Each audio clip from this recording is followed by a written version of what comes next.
Hello psychology people, we are doing chapter 1 what is psychology. और आज हम करने वाले हैं evolution of psychology. Okay, that's what we are going to do today. So देख, psychology का एवोल्यूशन बेसिकली साइकोलॉजी की जर्नी है जो कि हम देखेंगे। इसको वैसे आप स्कूल ऑफ थॉट्स भी कह सकते हैं साइकोलॉजी के। तो पहला स्कूल ऑफ थॉट्स है स्ट्रक्चरलिज्म। ओके, सो स्ट्रक्चरलिज्म, जैसा कि नाम से पता चल रहा है कि स्ट्रक्चर पढ़ना चाह रहे थे इसमें। आपको ये तो पता ही है कि जर्मनी में सबसे पहली लैब ओपन करी गई थी, विलियम वुंट ने ओपन करी थी उसको 1879 में, ठीक है। और एक्सपेरिमेंटल लैब थी, ये इस्टेब्लिश करी गई थी लेपिजिग, जर्मनी में। तो यहाँ पे उन्होंने क्या एक्सपेरिमेंट करना चाहा, बेसिकली यहाँ पे वो पढ़ना चाहते थे बिल्डिंग ब्लॉक्स ऑफ माइंड, यानी कि आप कह सकते हैं स्ट्रक्चर्स ऑफ माइंड। माइंड का स्ट्रक्चर पढ़ना चाहते थे।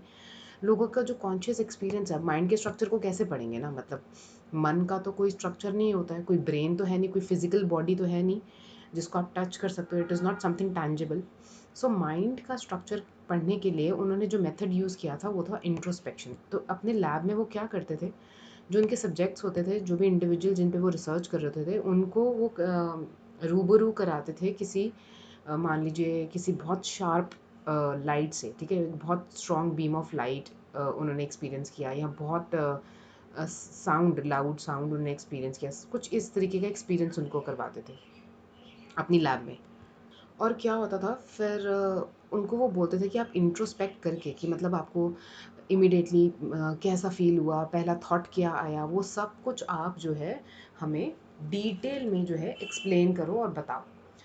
और इसका आप इस तरीके से भी देख सकते हैं, जैसे जर्नलिंग होती है ना, जैसे हम जर्नलिंग करते हैं, मतलब जर्नलिंग आपको पता होगा कि क्या होता है, कि सब कुछ लिखना उसमें डायरी में।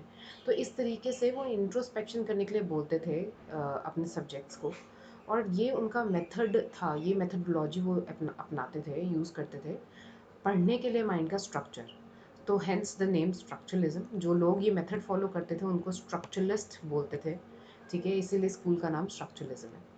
अब ये जो इंट्रोस्पेक्शन का मेथड है, ये बहुत सारे साइकोलॉजिस्ट इससे डिससेटिस्फाइड थे, ठीक है। उनको ये लगा नहीं कि ये साइंटिफिक मेथड है, उनको लगा ये बहुत लेस साइंटिफिक है, क्योंकि सब्जेक्टिविटी तो इसमें काफ़ी हाई है और ऑब्जेक्टिविटी तो इतनी है नहीं। मतलब ये मेथड जो है रिसर्च के हिसाब से देखा जाए, सेकंड चैप्टर आपका रिसर्च का है, उसमें भी हम पढ़ेंगे, वेरीफाइबल नहीं है। मतलब कोई आउटसाइड पर्सन जो मान लीजिए उनसे क्वेश्चन पूछ रहे हैं, जो उनको ऑब्जर्व कर रहे हैं, वो ये मेथड्स जो हैं जो इंट्रोस्पेक्ट कर रहे हैं सब्जेक्ट, वो वही बता रहे हैं जो माइंड में उनके चल रहा है। वो कोई थॉट स्किप तो नहीं कर रहे, या उस थॉट को वो सही तरीके से डिफाइन कर पा रहे हैं। ये सब चीज़ें ये सब चीज़ें मतलब जो ऑब्जर्वर है उसके लिए वेरीफाई करना बहुत मुश्किल था। इसीलिए लॉट ऑफ साइकोलॉजिस्ट जो हैं वो इस मेथड से काफ़ी डिससेटिस्फाइड थे, और उनको ये मेथड बहुत लेस साइंटिफिक लगता था। उनको लगता नहीं था ये साइंटिफिक मेथड है। तो इसी के चलते क्या हुआ फिर, एक उनको लगा कि एक न्यू पर्सपेक्टिव, एक नए पर्सपेक्टिव की ज़रूरत है साइकोलॉजी में। और इस तरीके से सेकंड स्कूल ऑफ थॉट आया, विच इज़ फंक्शनलिज्म। अब ये भी आपको नाम से ही पता चल रहा है फंक्शनलिज्म क्या, मतलब फंक्शन पढ़ते होंगे ये माइंड का, है ना। यहाँ पे विलियम जेम्स हैं, और मिक्स मत करना नाम। स्ट्रक्चरलिज्म में विलियम वुंट है, और यहाँ पे फंक्शनलिज्म में विलियम जेम्स है। अमेरिकन साइकोलॉजिस्ट है। जैसे उन्होंने लैप्सिज जर्मनी में ओपन करी थी, इन्होंने कैम्ब्रिज में ओपन करा लैब, ठीक है, सेम साइकोलॉजिकल लैब सेटअप करी उन्होंने, बिकॉज साइंटिफिक डिसिप्लिन थी तो लैब तो चाहिए स्टडी करने के लिए। और जैसे जो स्ट्रक्चरलिज्म पढ़ते थे उनको स्ट्रक्चरलिस्ट कहते थे, ऐसे जो फंक्शनलिज्म पढ़ते हैं उनको फंक्शनलिस्ट कहते हैं। तो विलियम जेम्स का जो मानना था वो ये था कि आप, वो कहते थे कि स्ट्रक्चर ऑफ माइंड पे जो है फोकस करने की ज़रूरत ही नहीं है। मतलब why do you want to create a structure of mind, वो तो पॉसिबल ही नहीं है ना, किसी के मन का स्ट्रक्चर कैसे बना सकते हो आप।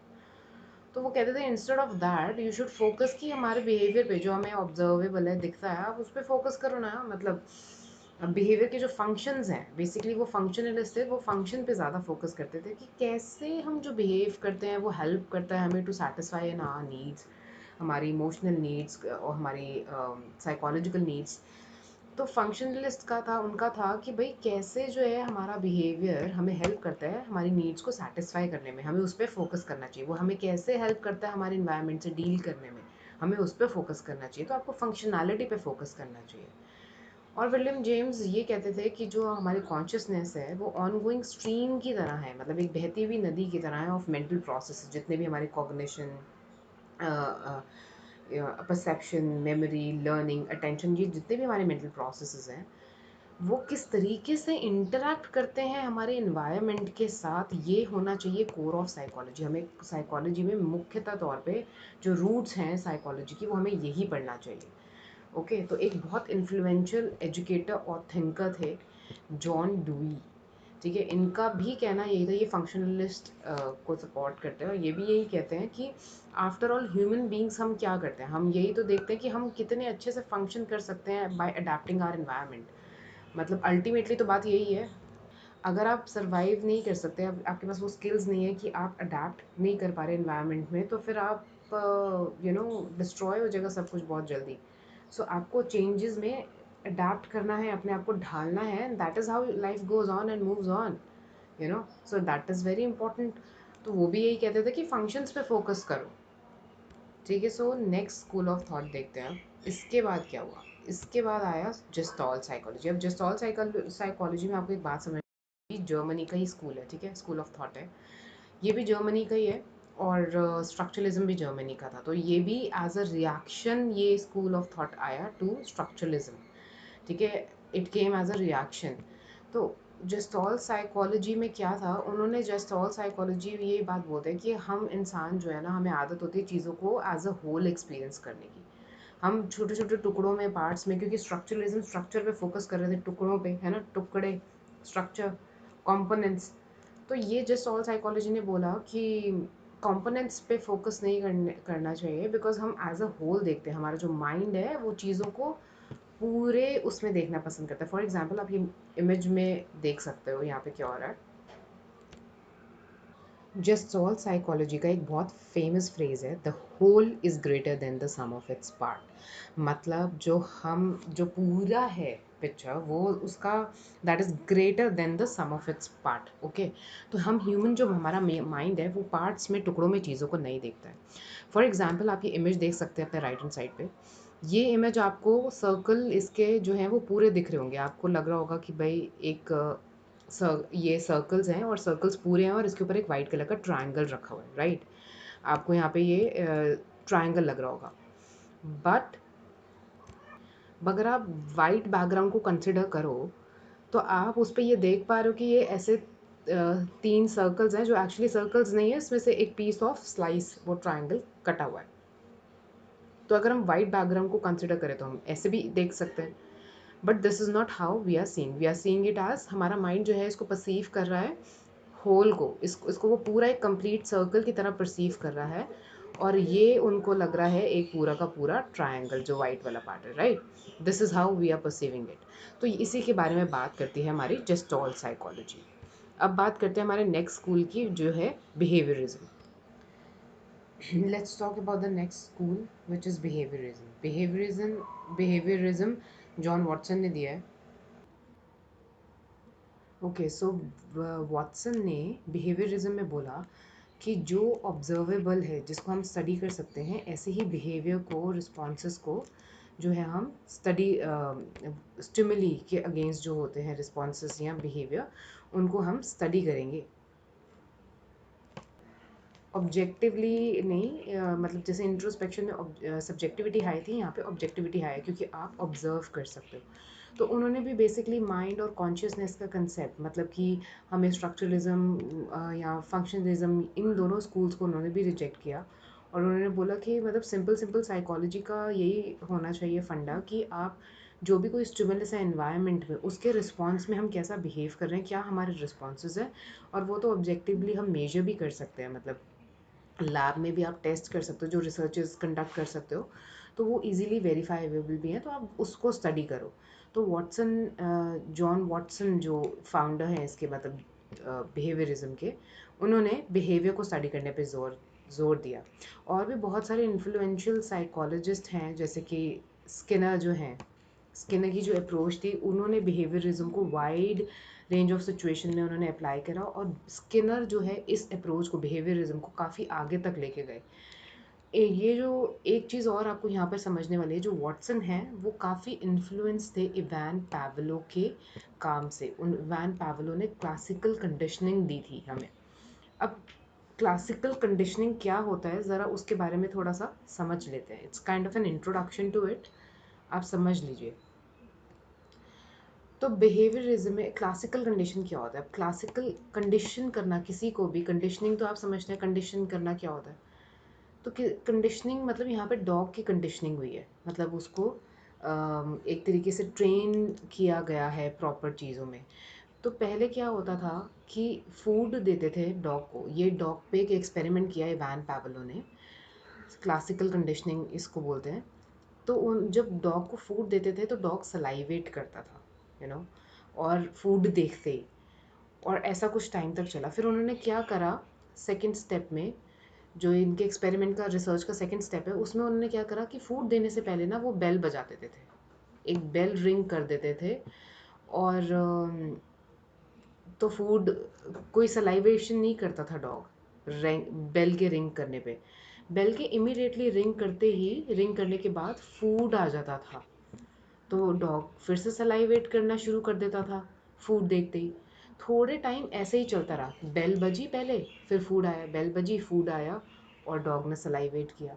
फिर after some period of time क्या हुआ कि डॉग को पता चल गया कि बेल बजी है, मतलब मुझे खाना मिलने वाला है।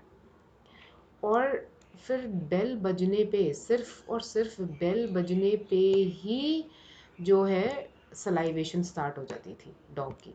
अभी खाना सामने नहीं रखा, लेकिन बेल बजी है, लेकिन उसको ये पता चल गया कि हमारे बेल बजने, मतलब बेल बजी है मतलब मुझे खाना मिलने वाला है। तो बेल बजने के साथ ही रिस्पॉन्स उसका सलाइवेशन का हो गया।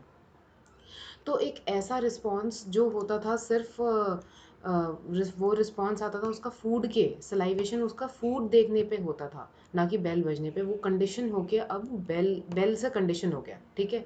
इसलिए इसका नाम क्लासिकल कंडीशन है, कि अब वो रिस्पॉन्स बेल से कंडीशन हो गया कि अब फूड की ज़रूरत नहीं पड़ती, फूड तो मतलब बाद में आता है, बेल बजने पे ही सलाइवेशन स्टार्ट हो जाती है। तो दिस इज़ व्हाट इवान पैवलो की क्लासिकल कंडीशन इज़। तो इससे बहुत इन्फ्लुएंस थे। अब इसमें जो भी हो रहा है वो ऑब्जर्वेबल है ना, आप देख सकते हो कि भाई डॉग पहले सलाइवेट कर रहा था फूड से, और उसके बाद अब सिर्फ बेल बजने पे ही सलाइवेट कर रहा है।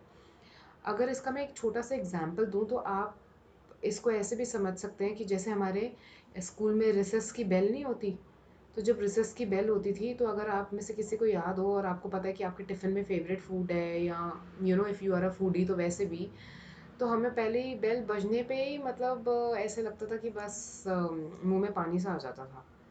तो वो भी कंडीशनिंग ही है, वो इवान पैवलो की क्लासिकल कंडीशनिंग का ही एग्जाम्पल है, ठीक है। आगे चलते हैं। अब है psycho analysis. This is one of my personal favourite school, psycho analysis. ये तो मतलब सिगमंड फ्रॉइड, जिनको साइकोलॉजी के बारे में पता है वो भी, और जिनको साइकोलॉजी के बारे में नहीं पता है उनको भी सिगमंड फ्रॉइड के बारे में तो पता ही है ना।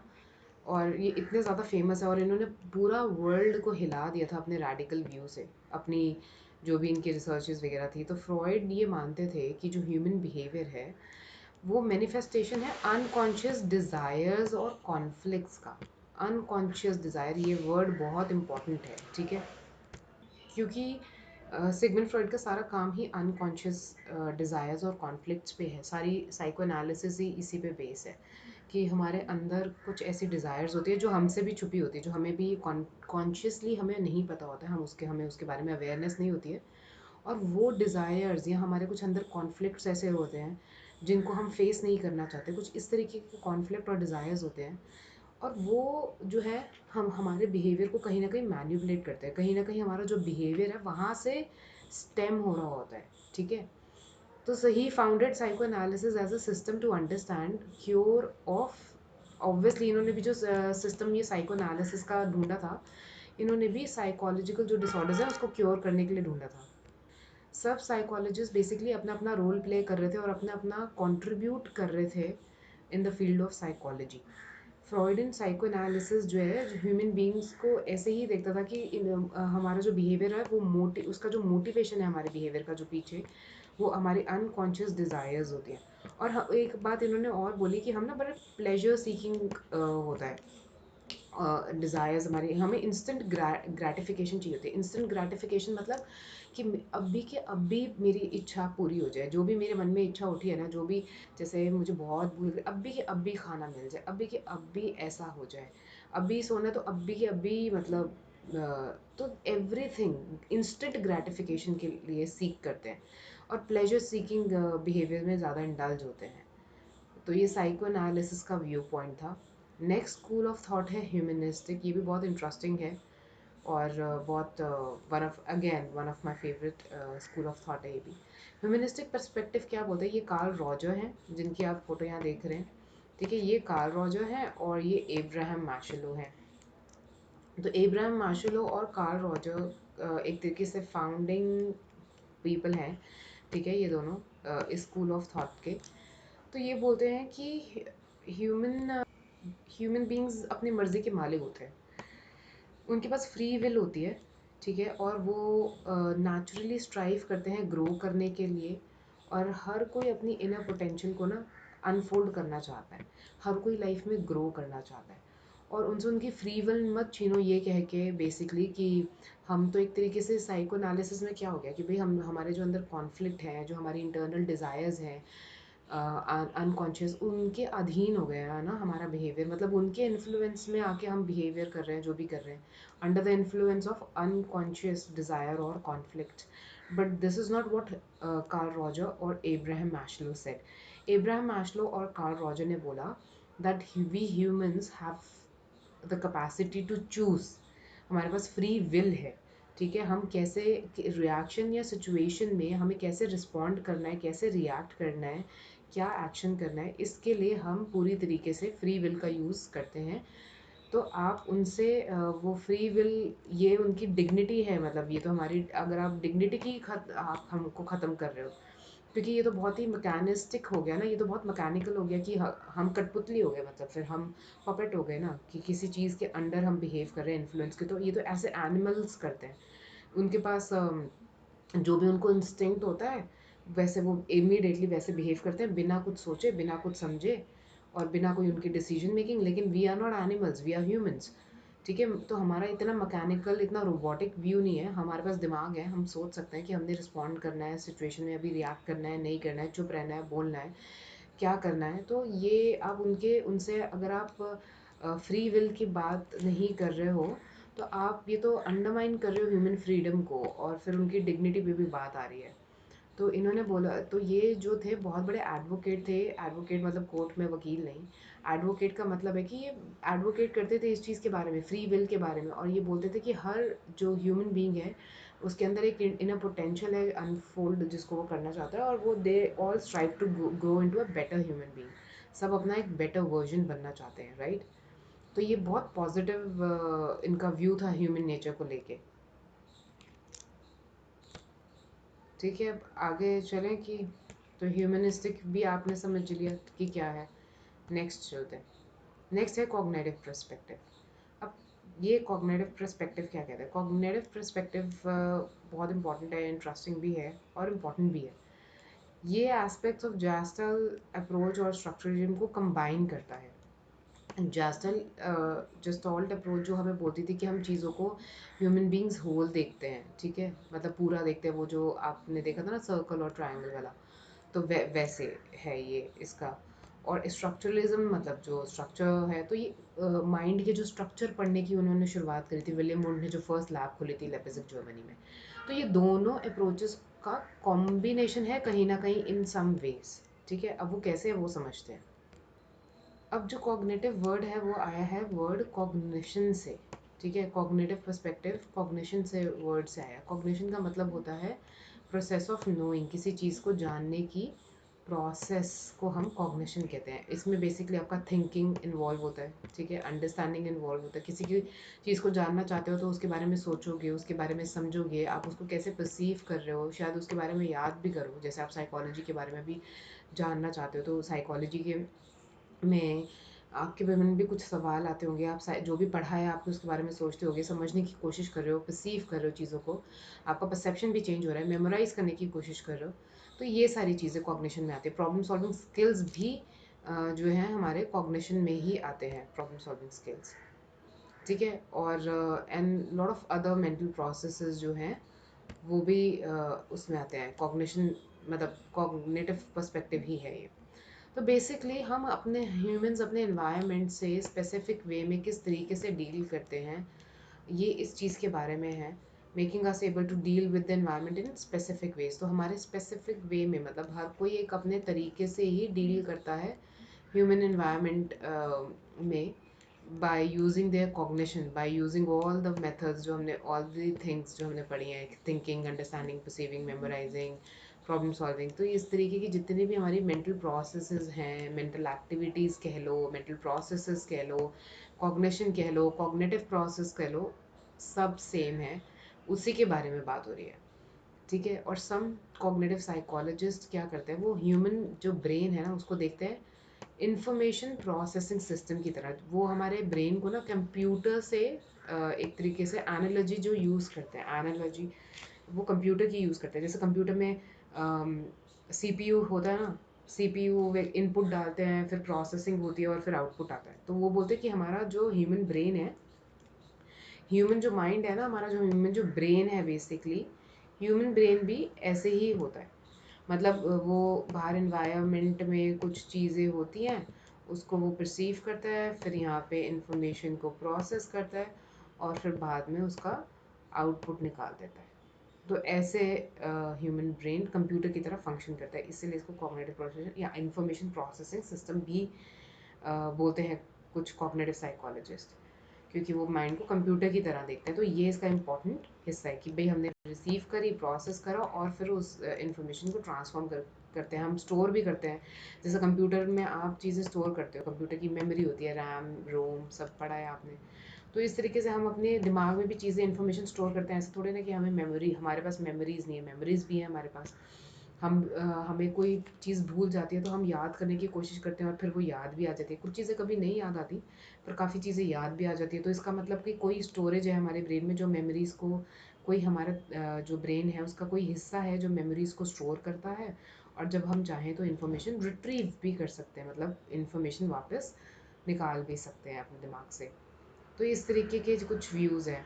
एक ये कंस्ट्रक्टिविज्म का एक व्यू है जो ये कहता है कि ह्यूमन जो बीइंग्स है ना, वो बहुत एक्टिवली हम कंस्ट्रक्ट करते हैं अपने माइंड में, कंस्ट्रक्ट करते रहते हैं, एक्सप्लोर करते रहते हैं और हम ही अपना सोशल वर्ल्ड बनाते हैं। समझ रहे हो?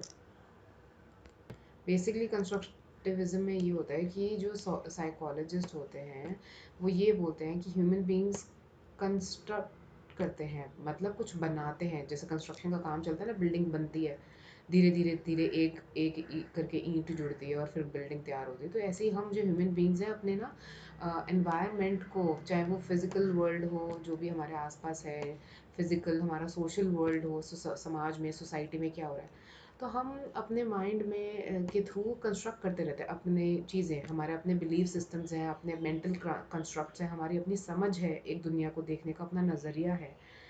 तो वो ये सब इसलिए है। और इस व्यू के हिसाब, इस व्यू को जो कहते हैं वो कहते हैं कंस्ट्रक्टिविज्म। कंस्ट्रक्टिविज्म का ये व्यू है। ठीक है। मतलब एक्सप्लोर करते हैं ना हम, फिज़िकल एनवायरनमेंट, सोशल वर्ल्ड सब एक्सप्लोर करते हैं और उसके हिसाब से अपना हमारा एक दुनिया को देखने का नज़रिया, एक दुनिया की एक समझ, एक अंडरस्टैंडिंग बनती चली जाती है। तो this is what constructivism talks about. I hope ये लेक्चर आपको क्लियर है। अगर आपको कोई भी डाउट है, you can ask in the comment section और you can email me. Description box में आपको ईमेल आईडी मिल जाएगा। And till then, keep learning, keep revising. I'll see you in the next video. Bye.